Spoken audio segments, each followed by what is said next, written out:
Olá e bem-vindos a mais uma aula em português. O vídeo de hoje vai centrar-se no estudo de Fernando Pessoa, ortónimo.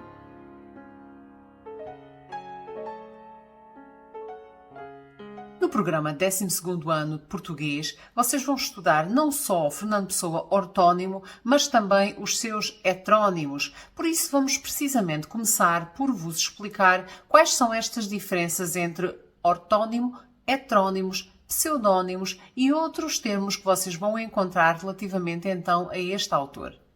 Quando estudamos literatura, vocês podem encontrar todos estes termos de que vamos falar de seguida, mas é importante vocês terem noção do que significa cada um deles. De facto, quando falamos agora aqui de pessoa ortónimo, estamos a falar do seu eu verdadeiro, portanto, o autor em si que se assume com certas características, com a sua história de vida, com o seu estilo, com as suas temáticas próprias e usa o seu próprio nome para escrever. Ora, o ortónimo é então esse tipo de figura genuína, autêntica. Esta identidade própria acaba por se camuflar um pouco e se distinguir depois quando o autor decide usar um pseudónimo. O pseudónimo é algo muito comum e tem apenas a ver com o facto de os autores usarem um nome falso para assinarem os seus trabalhos. É uma forma de os separar e também de criar ali uma certa separação da sua identidade civil relativamente à sua identidade como autores. E há vários pseudónimos que vocês, se calhar, às vezes nem sequer sabem que são pseudónimos, tão habituados que estão ao nome literário daqueles autores. Estou a pensar, por exemplo, em Miguel Torga. Miguel Torga não é o nome deste autor, mas sim um pseudónimo. Quanto ao criptónimo, este é um termo com um uso um pouco mais restrito e que muito provavelmente a maioria não conhecerá, mas um criptónimo resulta normalmente de um anagrama, ou seja, o autor agarra no seu nome, mistura-o, troca sílabas, letras, fonemas e acaba por criar um novo nome que usa então para se identificar na escrita. Finalmente, temos então a noção de heterónimo. A Fernando Pessoa será talvez um dos nossos autores que mais espalhou esta ideia da heteronímia e que mais a usou. O que é então um heterónimo? Um heterónimo é como se funcionasse uma outra pessoa totalmente diferente do autor. E quando digo outra pessoa, é em todos os aspectos. Não só em termos da sua identidade, portanto, não só aspectos relacionados com quem é aquela pessoa, passa a redundância com o apelido do autor, mas também com a sua identidade como autor. O que é que Fernando Pessoa faz? Fernando Pessoa acaba por dar vida a outras figuras diferentes dele em todos os aspectos, não só relativamente a aspectos biográficos, mas também no que diz respeito a aspectos literários. Ou seja, os heterónimos têm uma vida distinta de Fernando Pessoa ortónimo e têm uma identidade literária também distinta, com um estilo diferente, muitas das vezes temáticas diferentes, influências diferentes, e é toda essa persona, toda essa figura nova que nos surge, que é então a figura do heterónimo. Fernando Pessoa terá criado dezenas de heterónimos, mas aqueles que vocês vão então estudar serão Alberto Queiro, Álvaro de Campos e Ricardo Reis.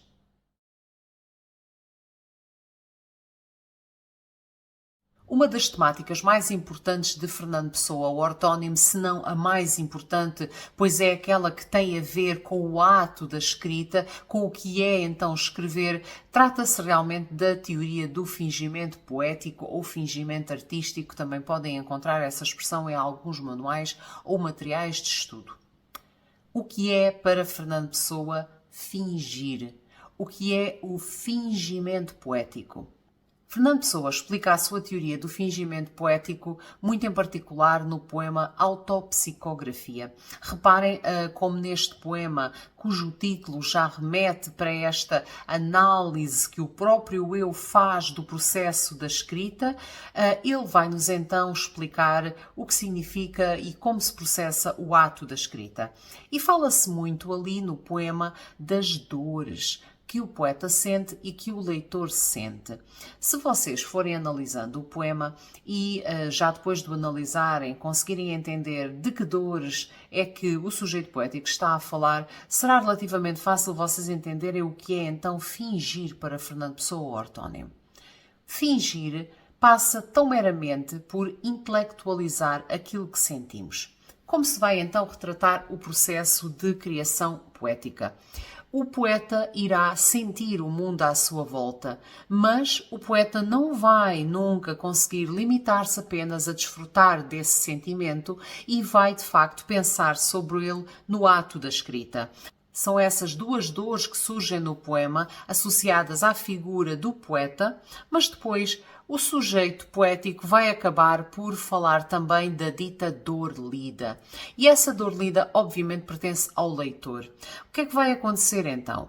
O poeta sente o mundo à sua volta, vive o mundo à sua volta, racionaliza-o, intelectualiza aquilo que sentiu no processo de criação poética e passa para o leitor a possibilidade então de novamente sentir algo. Essa dor lida vai então ser da autoria do leitor, que ao ler aquilo que o poeta escreveu, nunca vai sentir aquilo que ele sentiu, nunca vai pensar o mesmo que ele pensou ao escrever, mas sim vai ter a sua própria dor.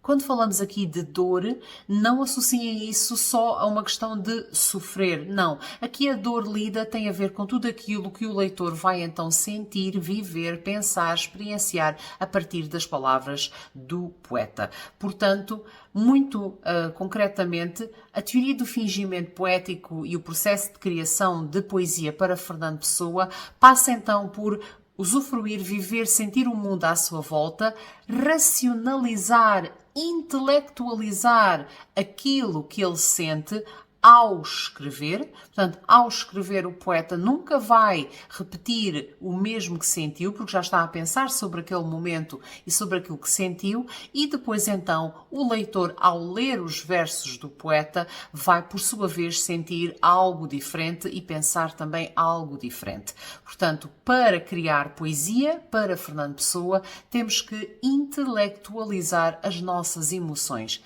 E ao intelectualizarmos as nossas emoções, nós já estamos então a fingir.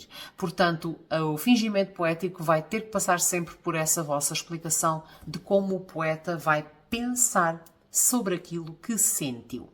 E um dos melhores poemas para vocês explicarem isso é realmente o Autopsicografia. Na teoria do fingimento poético, o poeta diz-nos então que vai racionalizar, intelectualizar as suas emoções. Mas, ao fazê-lo, o poeta não vai conseguir, então, desfrutar dessas emoções verdadeiramente.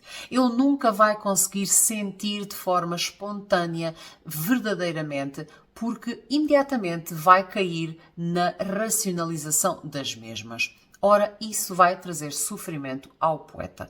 A dor de pensar vai ter a ver, então, com esta impossibilidade que o poeta tem de verdadeiramente sentir, porque ele não consegue desligar o ato de pensar daquele momento então também de sentir. Portanto, a dor de pensar é algo que vai afetar muito o poeta, porque lhe vai trazer um constante sofrimento por não conseguir apenas sentir. E isso vai levá-lo depois a ter sentimentos quase, ou desejos quase paradoxais, como desejar ser como outras entidades ou pessoas que na sua ótica não pensam, apenas sentem, como no famoso poema Ela Canta Pobre Ceifeira, em que o sujeito poético inveja a ceifeira, deseja ser como ela, pois, segundo ele, ela canta porque não pensa na sua vida, logo canta aparentemente feliz, mas o sujeito poético deseja essa inconsciência, sendo, no entanto, consciente dele próprio e disso mesmo. Ora, isso é um paradoxo, é impossível sermos alguém mantendo a nossa própria identidade, sermos outrem, melhor dizendo, mantendo a nossa própria identidade. Portanto, todo esse desejo e a impossibilidade de o concretizar vão acabar por trazer uma tremenda frustração ao sujeito poético. Portanto, esta questão da dor de pensar vai ser essencial na poética de Fernando Pessoa, o ortónimo, pois de facto é por não conseguir deixar de pensar, é por esse constante sofrimento que o ato de pensar lhe vai trazer, que depois ele vai procurar então uma fuga, portanto vai tentar uma solução, algo que atenue esse sofrimento que advém do ato de pensar. Ora, precisamente porque o poeta não consegue deixar de pensar e logo não vai conseguir deixar de sofrer, como eu dizia, então ele vai procurar soluções, alternativas, possibilidades de atenuar esse sofrimento. E é daí então que surgem outras temáticas da poesia do Fernando Pessoa ortónimo, muito em particular também a da nostalgia da infância perdida, ou apenas a nostalgia do modo geral. Este sentimento de refúgio em algo que já passou, muito em particular realmente na infância, que vai ser associada pelo sujeito poético a um momento em que supostamente foi feliz, e digo supostamente porque eu não tinha a consciência dessa felicidade porque era criança, logo não era consciente dessa própria felicidade. Esse sentimento da nostalgia, dizia eu, então, vai acabar por atenuar um pouco o sofrimento do sujeito poético. No entanto, isto é um ciclo vicioso, porque o sujeito poético relembra o passado a propósito de algo que ele ouve, como uma música, um pregão, qualquer coisa que ele vê e que o vai então fazer pensar no seu passado e muito em particular então na sua infância, mas ele desfruta dessa saudade, desse sentimento de lembrança de um momento da sua vida então em que ele julga que foi feliz, mas depois há sempre aquele momento, seja num poema ou não, de forma mais evidente essa consciência, mas de facto acaba por depois haver um momento em que o sujeito poético sabe que aquele momento não vai voltar. Portanto, que aquele passado recordado, com nostalgia, com saudade, já foi, já passou, é impossível de regressar. E isso vai, novamente, trazer dor ao sujeito poético. Portanto, acaba por ser este ciclo vicioso em que há um alívio do sofrimento com o refúgio no passado. No entanto, quando nos cai a realidade de que o passado já não volta, tudo volta novamente, então, no que diz respeito à dor. Vocês podem, por exemplo, encontrar essa temática em poemas como O Sino da Minha Aldeia, portanto, em que novamente cá está o som de algo que desperta a recordação do poeta. Depois, na mesma sequência e na mesma tentativa de fugir então à dor de pensar, o sujeito poético decide refugiar-se no sonho. Ou seja, a realidade é-lhe amarga, a realidade traz-lhe dor, sofrimento. Então, para escapar dessa realidade, o sujeito poético vai refugiar-se no mundo onírico, ou seja, no mundo dos sonhos. E tenham cuidado que ao longo da poética de Fernando Pessoa vocês vão encontrar várias dicotomias, várias dialéticas, que é como quem diz, vários pares de palavras que se opõem e que vão andar ali num equilíbrio muito ténue ao longo de diferentes poemas. Neste caso em particular, de facto, este equilíbrio entre o sonho e a realidade vai novamente à semelhança, por exemplo, da oposição passado-presente, portanto, que vimos mesmo há pouco, mas este equilíbrio, dizia eu, então, entre o sonho e a realidade vai novamente também não dar frutos. Portanto, o sujeito poético procura refugiar-se num mundo que não é verdadeiro, portanto, um mundo que é apenas o mundo do sonho, para fugir então ao mundo real que lhe traz sofrimento. Obviamente que vamos associar a esse mundo onírico um momento de felicidade, nem que seja de facto momentâneo, portanto, nem que seja de facto pontual. Isso é visível, por exemplo, em poemas como Não sei se é sonho, se realidade, em que o sujeito poético, por breves instantes, julga-se feliz naquela terra longínqua, mas em que ele próprio diz, talvez naquela terra, daquela vez, eu fosse feliz. Mas ele depois, mais uma vez, tal como acontece na nostalgia do passado, ele vai perceber que tudo aquilo não passa de um sonho. Portanto, e a partir do momento em que ele tem consciência, e mais uma vez esta história da consciência da realidade, volta então todo o sofrimento associado ao pensar sobre isso mesmo e ao racionalizar. E vejam novamente aí outra dialética, outra dicotomia entre precisamente o pensar e o sentir, por exemplo. Portanto, é impossível para o sujeito apenas desfrutar daquele sonho, apenas sentir, viver aquela realidade do sonho, porque imediatamente a consciência vai acabar por o trazer de volta à realidade. Por isso mesmo depois acabamos por ter também poemas que desenvolvem a temática do ocultismo, do misticismo, que vai acabar por nos mostrar então esse equilíbrio entre aquilo que é visível e aquilo que não é visível e que está apenas então no mundo, num patamar à parte da realidade.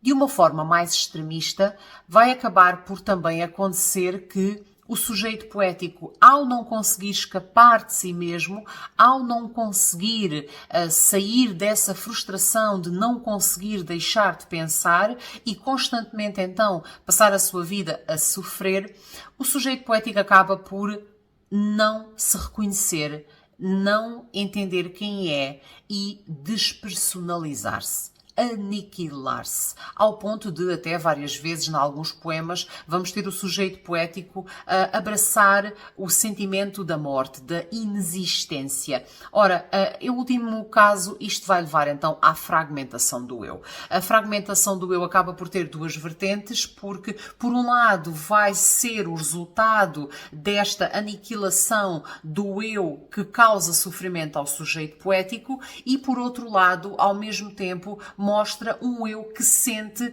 que tem múltiplos seres, múltiplas personalidades, múltiplos eus dentro dele. E por isso mesmo o seu eu verdadeiro desaparece. Portanto, face à existência de todas aquelas diferentes entidades dentro de si, aquele que é o seu verdadeiro eu acaba por passar para segundo plano e deixar de existir. Portanto, e esse aí obviamente é o caso mais extremista deste desejo de fuga de si mesmo por não se conseguir deixar de pensar, porque aí deixa-se de existir o eu como ele é, verdadeiramente genuíno, acaba então por desaparecer. A fragmentação do eu vai obviamente levar à heteronímia, portanto vai levar de uma forma muito concreta à separação então dos diferentes eus do poeta nos seus heterónimos, e é visível, por exemplo, em poemas como Não sei quantas almas tenho, em que ele já anuncia essa fragmentação de uma forma muito clara,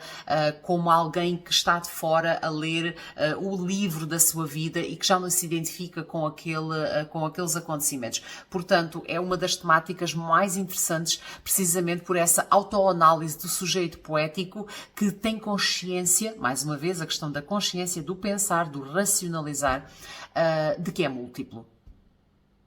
Estes são alguns dos temas mais importantes da poesia de Fernando Pessoa ortónimo, mas vocês depois vão acabar por encontrar outros quase que subtemas que estão dentro destes e que se relacionam todos em muitos poemas também. Portanto, toda esta intelectualização das emoções, toda esta angústia, a frustração, o desejo então de despersonalização, toda esta dificuldade em o eu conviver com o outro, portanto a dificuldade de socialização, ao mesmo tempo que vamos ter a descrença, ele não acredita que consiga fugir daquela situação, portanto um certo ceticismo, um pessimismo relativamente ao seu futuro, relativamente à sua existência. Portanto, vocês vão acabar de ter uma série de temas que mostram de facto uma poesia em que o eu se analisa e que muitas vezes, na larga maioria das vezes, ele vai ser um ser triste, angustiado, frustrado, isolado e que quer fugir de si mesmo. Portanto, aquela existência não traz nada de bom ao sujeito poético e está profundamente relacionada com a questão do pensar. Portanto, Fernando Pessoa, ortónimo, pura e simplesmente não consegue deixar de pensar, e é por pensar que todo o sofrimento acaba por dominar a sua existência. É um retrato algo pessimista, não quer dizer que Fernando Pessoa não tenha poemas com uma conotação mais positiva ou mais alegre, mas é importante que vocês tenham noção de todas estas temáticas para quando são confrontados com um poema novo, vocês conseguirem então encaminhar as vossas ideias para uma destas temáticas centrais da poética de Fernando Pessoa, ortónimo. Tenham também presentes aquela história das dialéticas, das dicotomias, porque em muitos poemas, no mesmo poema, vocês vão ter então esses pares de ideias opostas e que se vão então confrontar. Portanto, presente, passado, sonho, realidade, aquilo que é visível, aquilo que não é visível, o pensar versus o sentir e muitas outras que vão acabar por se desenrolar ao longo dos poemas.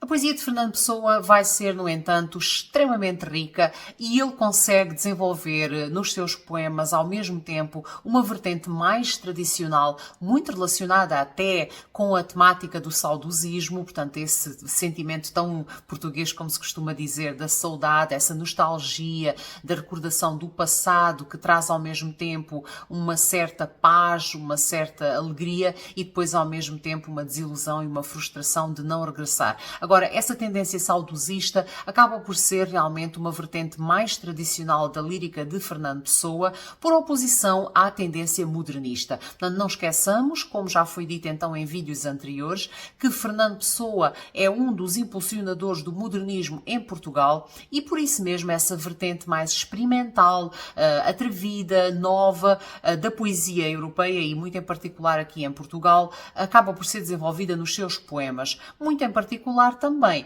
em poemas que mostram uma vertente mais do futurismo, como depois ele vai desenvolver com Álvaro de Campos, por exemplo, ou também do paulismo e outras tendências, outros ismos da vanguarda, como também o interseccionismo ou outros tantos de que já vos falámos também. Portanto, tenham noção que a poesia de Fernando Pessoa não é específica apenas de uma tendência mais tradicional, em que ele retoma, por exemplo, ensinamentos de Camões, mas sim vai também coabitar nessa poesia uma tendência profundamente modernista e então experimental daquilo que se estava a fazer nestas primeiras décadas do século XX.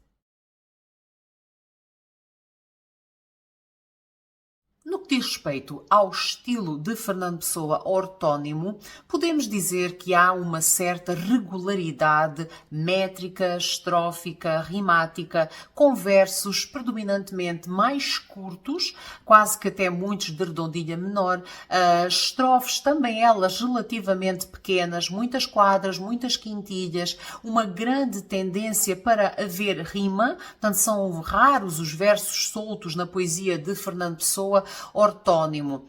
No entanto, quanto ao estilo, no que diz respeito à construção das ideias e muito em particular ao uso dos recursos expressivos, aí vocês vão ter uma poesia muito rica. Portanto, ele é muito comum vocês encontrarem em poemas até relativamente pequenos muitos recursos expressivos. Serão eles os mais tradicionais, digamos assim, portanto, serão esses recursos expressivos que à partida vocês mais deveriam identificar como metáforas, personificações, anáforas, apóstrofes, enumerações. Agora tenham muito cuidado, porque vão ser vários os recursos expressivos presentes nos seus poemas e é muito importante que vocês consigam identificá-los para chegar ao verdadeiro sentido da mensagem do poema. Apesar de, por exemplo, a linguagem ser tipicamente simples, a pontuação também, no entanto, muitos adjetivos e muitos deles, muitas palavras com segundos sentidos. E é essa parte depois metafórica do poema que acaba por ser um obstáculo logo ali à sua compreensão. Portanto, não podem nunca desistir à primeira e sim procurar o sentido escondido daquelas palavras. É também comum o uso de muitos símbolos. Vocês vão ver isso ao longo de toda a estética de Fernando Pessoa, não só no ortónimo, mas também dos heterónimos e muito em particular também na mensagem que vocês dão de seguida. Portanto, toda a unidade relativa a Fernando Pessoa acaba por mostrar esta tendência também que o poeta tinha em usar símbolos. Alguns, os mais típicos, os mais tradicionais, que vocês vão identificar com relativa facilidade, como a água, seja a água como um todo, ou seja o mar, ou o rio, ou a fonte, ou outros elementos que já vêm até de outras composições que vos são familiares, como a poesia trovadoresca, por exemplo, ou então outros símbolos, como o andaime, que ele usa, por exemplo, para representar a construção da sua própria vida. Portanto, o andaime é um objeto que acaba por ajudar na construção da casa, não é? E ele acaba por associar também esse andaime aos patamares da sua vida e como ele vai construindo a sua vida com aquele apoio daquele andaime. E outros tantos mais com uma tendência inovadora que vem, cá está, do modernismo.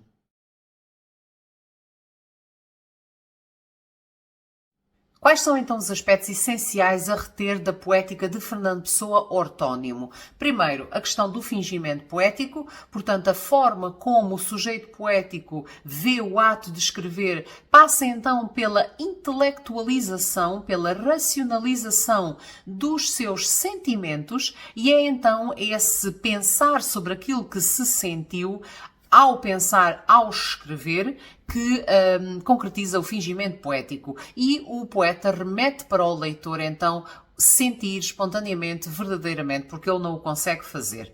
Ora, a dor de pensar que advém, então, do ato de não se conseguir deixar de pensar e apenas desfrutar, usufruir da emoção, do sentir por si só, vai ser determinante também para o poeta, porque a dor de pensar vai ter consequências em que a frustração de não se conseguir deixar de pensar, a frustração de não se conseguir ser como as figuras inconscientes que se observam, nomeadamente até os animais, como aquele poema que ele tem a falar de um gato que observa que é feliz porque é assim, porque não pensa, cá está, porque é um animal irracional, provocam no sujeito poético então essa frustração, essa angústia que a dor de pensar traz e da qual ele não consegue fugir. Depois então, para tentar fugir à dor de pensar, o poeta pode então refugiar-se no sonho, evadir-se do mundo real para um mundo onírico, onde no entanto não consegue ser feliz a partir do momento em que tem noção da consciência de que não passa de um sonho. Da mesma forma, por outro lado, ao tentar recordar o passado, e muito em particular a infância, essa saudade que traz um alívio momentâneo da dor, acaba por também ser apenas isso mesmo, momentânea, porque ele não vai conseguir encontrar ali também a felicidade, porque percebe que é impossível para o passado voltar atrás.